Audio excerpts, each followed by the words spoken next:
Hello everyone, so time for another update here on the current situation of Ukraine's special military operation in Kursk.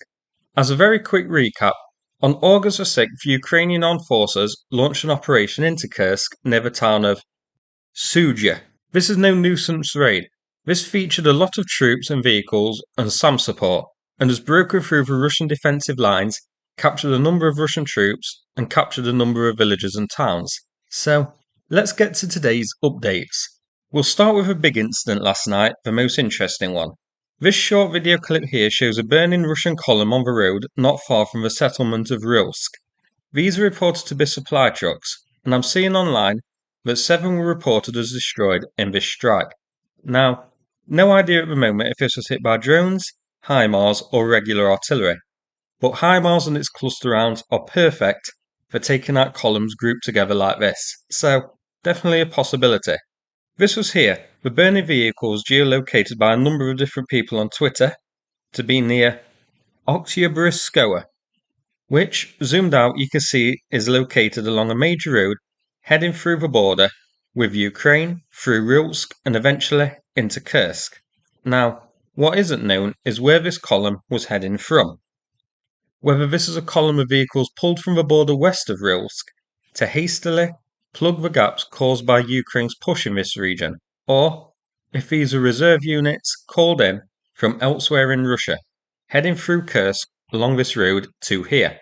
Either is possible. If they're from deeper within Russia and transited through Kursk, then given the location here, I expect they're intended to eventually go and support Koronovo. We'll see this when we look at the maps later, but Koronovo is one of the key areas which Ukraine is pushing against at the moment. If these are from west of Rylsk, then that's a risky move by Russia. Weakening a different border region may give Ukraine the chance to open up another avenue of attack along that main road towards Rylsk. We're going to have to wait and see though.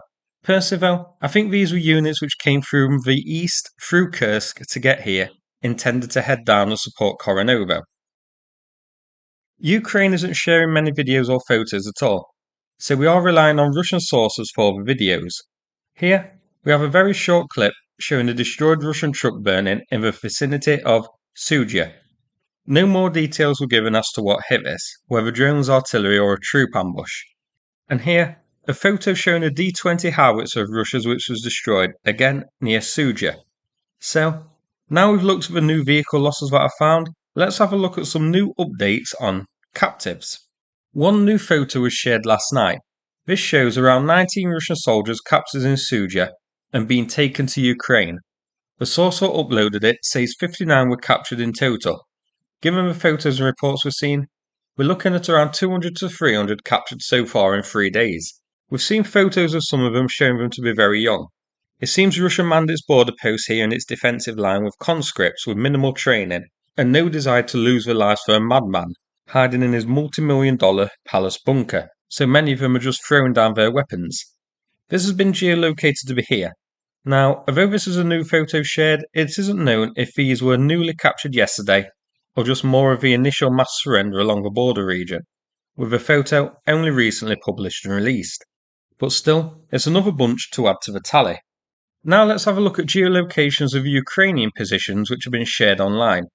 I'm not giving anything away, the photos and geolocations are out there widely spread on Twitter, and they're posing next to the town signs, so even a Millwall fan would be able to work it out. First, a photo here of a Ukrainian soldier near a sign of the settlement of Zelenya Shilyaka. This is a small village around 9 kilometers from the border. So, this photo isn't telling us anything new, but just further confirming the Ukrainian presence along here. We saw videos and photos and Russian reports of Ukrainian presences further north than here. Here a photo of a Ukrainian inside an MRAP near the settlement of Lyubimovka, which you can see here looks to be a very small settlement, but zoomed out this is just the entrance to the town. It's very close to the last geolocation we looked at. So again, this image isn't really telling us anything new, but rather reconfirming stuff that we already know. Our next one is a video filmed by a presumably Russian drone. So this one shows Ukrainian troops moving freely around the settlement of Goncharovka. There's no sign of Russians at all. We also see in the clip the presence of MRAPs and a few other light vehicles moving around the settlement. There are a few signs of damage, notably a red roof building with a big hole in its roof, and a destroyed and smoking long building which looks like it was a warehouse of some sort. But by and large the settlement appears to be mostly intact. Also, nobody is seen piling toilets on top of their vehicles to take home with them, unlike what we see when Russia invades a town. Also interesting, you can see no incoming fire or drones or mortars or that sort of thing targeting the Ukrainians, even though a Russian spotter drone is observing them. So, maybe Russia is running low of drones in this area. Who knows? But I definitely thought that noteworthy. This is here. So once again, this isn't confirming anything new. This is just west of Suja, and we already knew that Ukrainians had a presence here. But I thought it worth a quick look anyway. Here it is zoomed out to show its relation to the Ukrainian border. Now, I'm going to have a look at some maps of the Ukrainian advances here, which will then tie in with our final videos to look at. So, I'm going to look at numerous analyst maps. So they all show different things, different advances, and together will give us some idea of what's going on. First Null Reports' map shows the areas of Ukrainian control of the recent gains. You can see that he hasn't marked Suja as captured yet. The current situation there is unknown, but areas north, east and west are in Ukrainian hands. Russian pages did report there were some fighting in the eastern bit of town, but if so, I doubt it's anything major, just holdouts. I think the town will be fully confirmed as captured soon. Null Reports though does show Martinovka as under Ukrainian control, with the troops pushing north-east along a major road there. This map also shows the defensive lines of Russia's shown, which have been breached. Our next map is by Euromaidan. This shows Suja in Ukrainian hands, but it doesn't show an advance past Martinovka yet. You can also see two big pushes north shown, the one past Pogrebki extending further than the one shown on Null Reports. Finally, what I consider to be the most accurate and reliable of the map sources, Svoboda's map. This one is linked in the description, and it's an interactive map with each of the markers able to be clicked on, which gives some information about it. This uses a mixture of Russian reports and geolocations to give a nice overview of the Ukrainian pushes. Now, when we looked at this yesterday, the push heading north towards Lyubimovka wasn't shown, so this is a newly confirmed advance last night. This is a different Lyubimovka than the one we looked at earlier, by the way. Let's zoom in slightly, so you can see Svoboda has confirmed Ukrainian territorial gains in dark orange, with yellow being the area of conflict and possible gains. So far on that axis, we have Ukraine entering Bolsho Soldatskoe. So, you can see here that Ukraine's plan is looking to be to advance up along these three roads and then secure 3 sections of that main east to west road. The road we saw earlier, which runs through Rylsk, Krupets, Lgov and places like that. This is looking more and more likely that Ukraine is going for the power plant. And not only the power plant, but if that road is secured, then all that area and the Russian forces south and west of it, so Krupets, Tetkino, Glushkovo, are going to be completely cut off.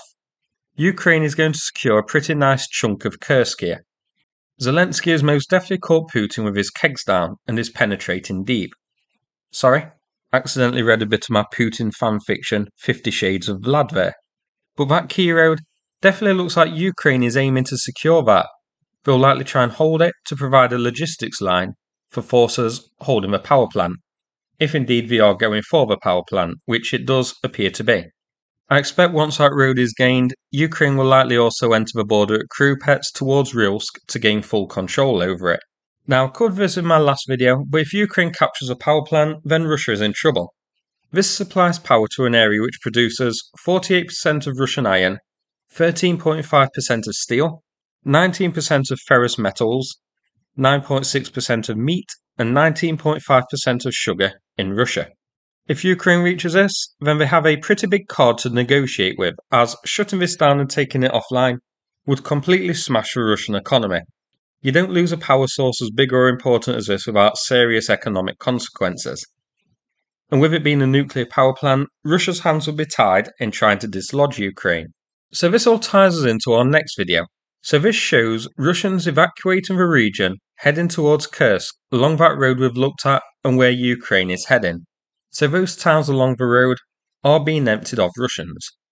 Now, I don't know if Russia themselves has ordered the evacuation here, or if this is civilians realising what is happening and deciding to get out of there on their own, but the road is clogged heading towards Kursk. This is in the area shown here, heading from the settlements of Lgov and Rylsk and all towards Kursk. So certainly, this is, for me, the major front of the war now. Russia is in trouble. Now, I'm sure you've all seen this video play now of Gerasimov explaining the situation to Putin and flat out lying to his face. And check out the expression on Putin's face. He's clearly trying to decide whether to give Gerasimov a cup of tea, invite him to check out the top floor of a new skyscraper, or take a leisure flight that coincidentally flies over the testing of an S-300 SAM system. So despite the extremely satisfying copium and ridiculous claims made by the usual Russian shills online, this is clearly very bad news for Russia. They're in trouble, and you can tell that Putin realises it. If the power plant is the target, then Ukraine capturing it could honestly end the war. This could be one of the greatest military operations in history if it succeeds. Even if the power plant isn't the target and Ukraine has something else in mind. One suggestion that I've seen is that this is to counter Russia's peace proposal to retain the current front lines, which I believe is the one that Trump has in mind if he wins the election. And of course, we all know that Russia will just give Putin whatever he wants. If Russia sticks with that proposal now, they'll be giving up part of Kursk to Ukraine, so it will be forcing Russia to negotiate for territorial trades. Other possibilities? To cut off supply lines towards Belgorod and Kharkiv to hinder Russia's push there, or force Russia to divert troops to this region instead. Much the same as Russia did in Kharkiv, forcing Ukraine to divert troops and supplies to defend the region. So, taking a page out of Russia's own playbook there. So, that's it for this video. I hope you found it interesting.